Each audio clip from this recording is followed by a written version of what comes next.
age 70, I'm not satisfied. I want to keep growing and making a difference. What's getting in your way? What's limiting you?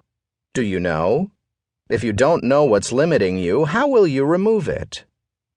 You've probably heard the saying, if you want something done, give it to a busy person. It may sound counterintuitive, yet it's true. People who can get a lot done seem to be able to take on even more and remain productive. Why is that? Do some people simply have high capacity while others don't? Have you given much thought to your capacity? Most people think theirs is set. You hear one person identified as high capacity and another as low capacity, and you just accept it. What's your capacity? Have you defined it as high, low, or average? Do you think it's set? Maybe you haven't put a label on it, but you've probably settled into a level of achievement that you believe is what's possible for you. That's a problem. Too many people hear the word capacity and assume it's a limitation. They assume their capacity is set, especially if they're beyond a certain age. People give up on the idea their capacity or their potential can grow. All they do is try to manage whatever they think they've got. A lot of people think this way. Activist Roberto Verzola observed that economists are notorious for this kind of mindset of limitations. Worse yet, they try to convince others to adopt it too. Verzola says, the most fundamental assumption in economics is scarcity. This, in effect, assumes away abundance. Thus, most mainstream economists are not prepared to deal with abundance. They have few concepts that explain it. They have no equations that describe it. Confronted with it, they fall back on inadequate theories based on scarcity.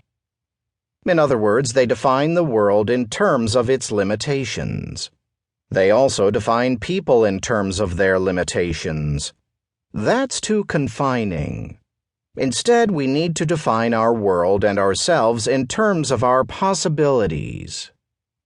While I believe 100% that people can grow, change their capacity, and increase their potential, I also acknowledge that all of us have caps on our capacity.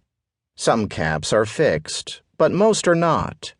We can't allow these unfixed caps to keep our lives from expanding. We can't let caps define our potential.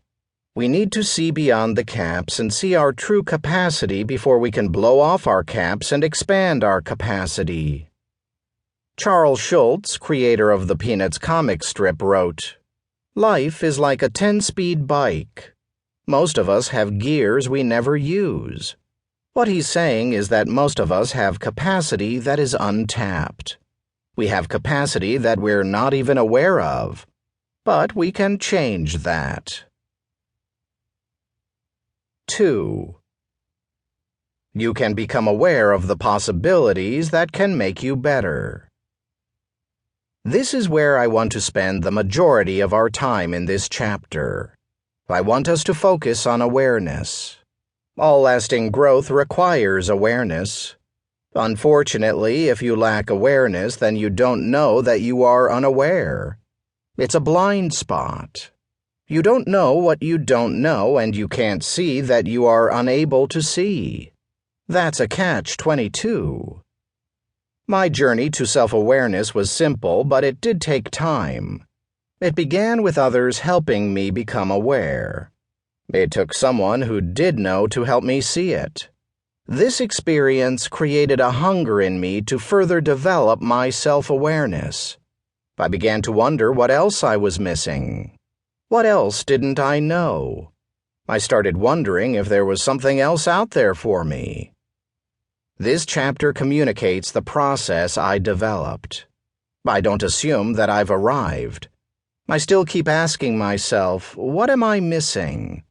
But hopefully what I share with you will help you to become more self-aware, because that is essential to your reaching your capacity. Self-awareness is a powerful skill.